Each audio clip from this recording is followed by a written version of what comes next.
Begin by standing at the front of your mat, and you can bend your knees and stick your butt out. When you stick your butt out, your sit bones move apart from each other, and this puts a curve into your low back, an in and up curve. You can actually put your hands on your sit bones and push your sit bones into your hands so that you really feel your sit bones moving apart. Again, that creates a curve in and up in your lower back. Now, come up to standing and just feel the curve in your lower back. And let's do it again. Bend your knees, stick your butt out, and feel the curve in your low back go in and up. You can use your hands on your sit bones, push your sit bones apart to create the curve, and then slowly rise and stand tall. Good. Now the next exercise is a side stretch. You can put one hand, let's do the right side first, put your left hand underneath your right arm, push down with your right wrist into your left hand, and then lean to the left so you get a side stretch, especially across the waistline in the back. Okay, switch sides. Press your left arm now down into your right hand and get a side stretch as you lean to the right.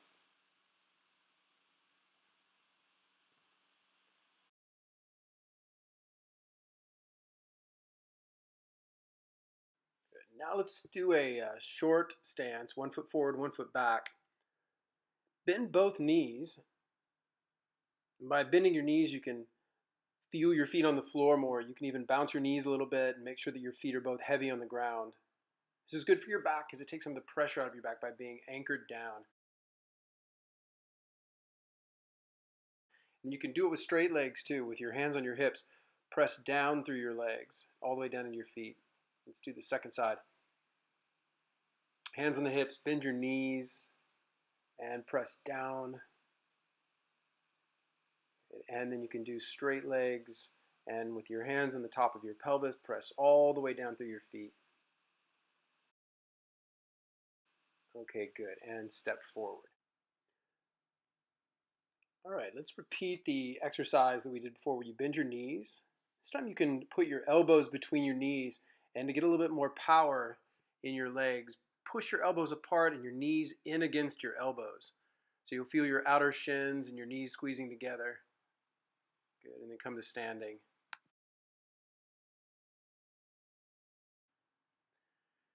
Just stand, take a moment, pause, breathe, feel your feet on the floor, feel your low back, nice and supported.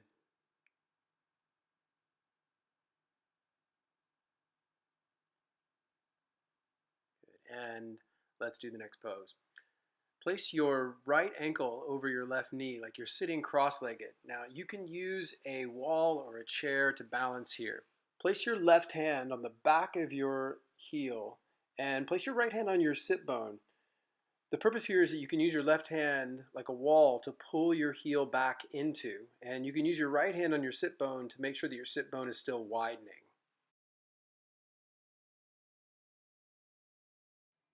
Okay, now release the foot and come to standing. And let's do the second side. Left ankle on top of the right knee. So your right hand will be behind the heel, and your left hand will be on the back outside of your left sit bone. Remember, you're going to press your sit bone to the left against your hand resisting. You'll be able to push more that way. At the same time, you keep pulling your heel back against your other hand. And then release the pose. Come to standing. And shake out your legs.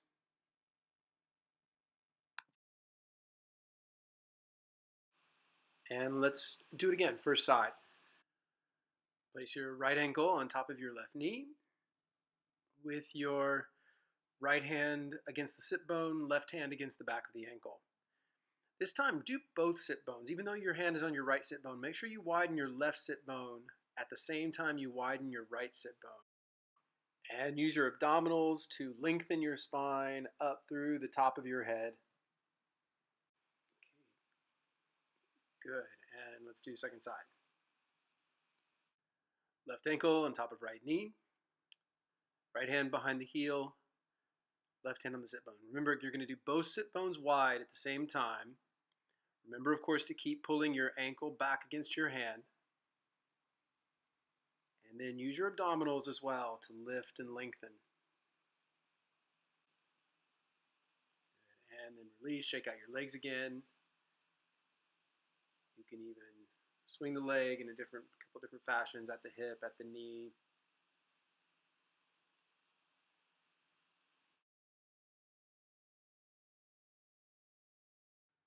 Both legs.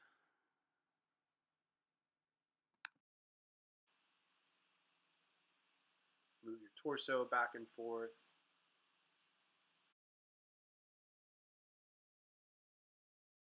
And let's take a short stance again. We'll start with the left foot forward this time.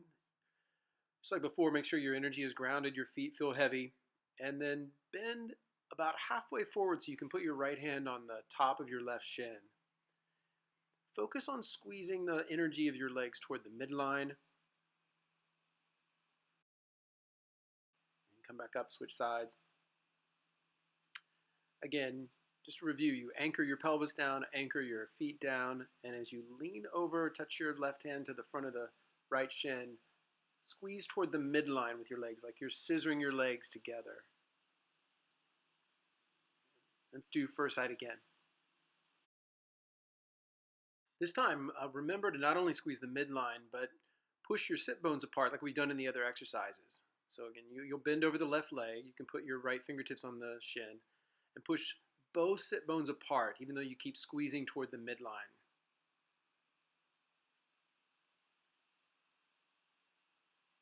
Good. And then switch sides. Right foot forward. Touch the left hand to the front of the shin. Squeeze the midline. And push both sit bones apart at the same time. Good. And now come down onto all fours.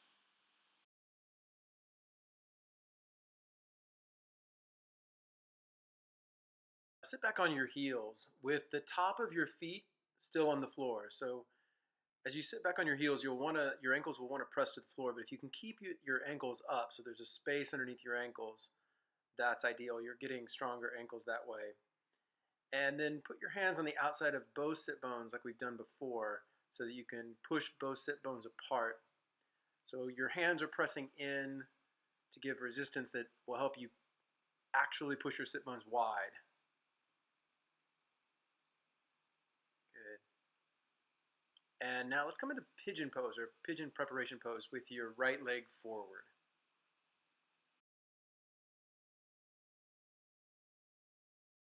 This is the version of pigeon where you put your right heel underneath your left hip, as opposed to the version where you bring your shin up closer to the front of your mat. And then you're going to lean to the right, so it's a side stretch for the left lower back. You're still pushing your sit bones apart, but you lean forward into the right and get a left side stretch. And then switch sides.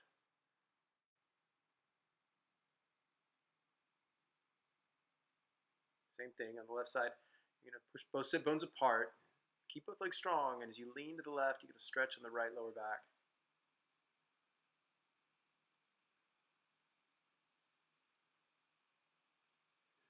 And let's do it one more time. First side, right leg forward.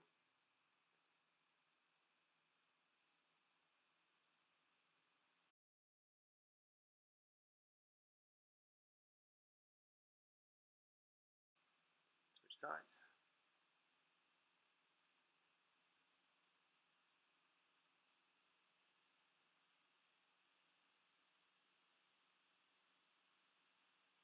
And come back onto all fours.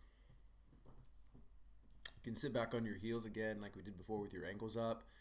Keep a lift in your armpits and your shoulders so you've got some space in your upper body as well. Good. And now lie on your stomach, and you can make a little pillow for your forehead with your fists, like stacking your fists on top of each other. And just allow your back to settle for a few moments.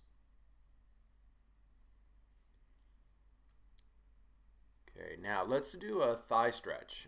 Prop yourself up on your left forearm and reach back with your right hand. Take a hold of the top of your right foot. You can also use a towel or a strap here if you can't reach your foot. And you don't have to pull your foot all the way as far as it'll go toward your hip. In fact, put backward pressure of your foot into your hand so the thigh muscle is engaged, and you can even press your right knee into the floor to engage the muscle as well. And as always, keep your abdominals toned. And you can release the foot from the hand. Before we do the second side, just take a moment and allow your back to settle. You can move your hips side to side. And then this time, of course, for the second side, you're going to hold your left foot with your left hand. Prop yourself up on your right forearm right underneath your chest. And same thing, keep tone of the legs to the midline. Make sure that the foot is not pulling all the way in. You want to have some pressure toward the wall behind you, some resistance with your hand, and tone your abdominals. That'll help get a safe size thigh stretch and a safe low back stretch. Good. And you can release, and then again, just either on your fists or on your hands, rest your head down, allow your back to settle. And slowly come back up and lie on your back. So we'll start in the supine sequence with your hands on your knees and your knees directly above your hips. So it's like being on all fours, but obviously on your back. And the key here is keeping your legs strong and your abdominals strong. Even though it feels like you're doing a sit-up when you lift your head and your shoulders, I want you to try to do your best to keep your sit bones moving toward the floor, to keep your groins deepening. So again, you can lift up and down like a sit-up, but primarily keep the focus on keeping your sit bones down toward the floor like we've been doing the whole time. Okay, now for the next pose, put your right foot on top of your left thigh. You're going to use your right foot to not only push your thigh down, but also to help your thigh and your inner thigh muscle particularly pull back toward your hip. That's going to help you keep your sit bone down toward the floor and wide. And then you can do sit-ups while you're keeping the left inner thigh down and back toward your hip. Okay, now hold the back of your right leg, stretch it up for a hamstring stretch, and make sure to keep your left inner thigh down. And then bend your right knee, take a twist. And for this exercise, put your right hand on the back of your sit bone, so you keep your sit bone back as you straighten your right leg from a bent knee twist to a straight leg twist. As you straighten the leg, your sit bone will want to tuck under, so do your best to keep the sit bone back as you're extending and bending the leg.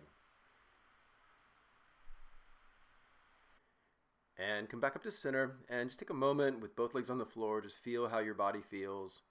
Use the mind and the body connection to get to know the different sensations after moving and stretching and letting your back settle.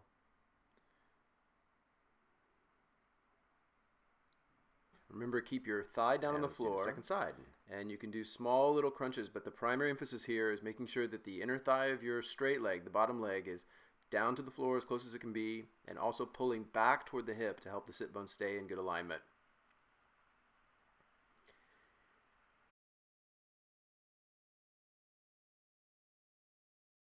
And then you can take the leg up and do a little hamstring stretch. And then bend the knee, take a twist so the left leg comes across. And use your left hand to make sure that the left sit bone is still moving backward, like you're sticking your butt out like we've done the whole time as you extend and bend the leg. Focus on keeping the sit bone back even during the extension. And come out of the pose. Place both feet on the floor with your knees up in the air. Pause for a moment and just take a few deep breaths.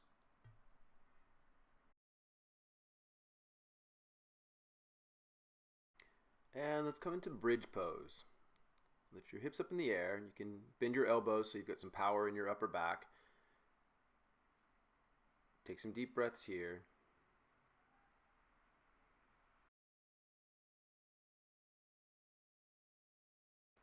And you can release back down. Pause for a moment.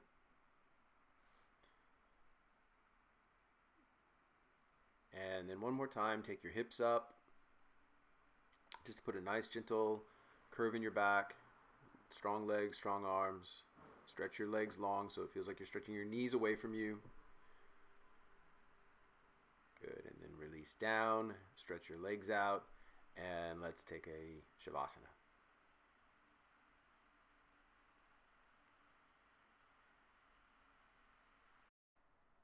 We'll just do a really short Shavasana here on the video, so if you want to take a longer Shavasana, which I recommend, you can just pause the video now.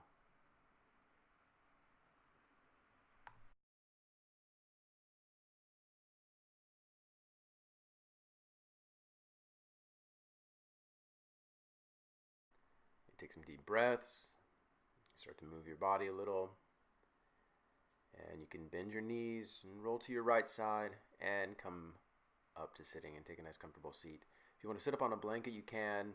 Make sure your low back feels okay, your hips are elevated enough. And just take a moment. You can bow your head. Even if you like, fold your hands in front of your heart. It's nice to take a little moment of gratitude, even though you might be having some back pain. Still find some authentic, subtle, but hopefully solemn gratitude within.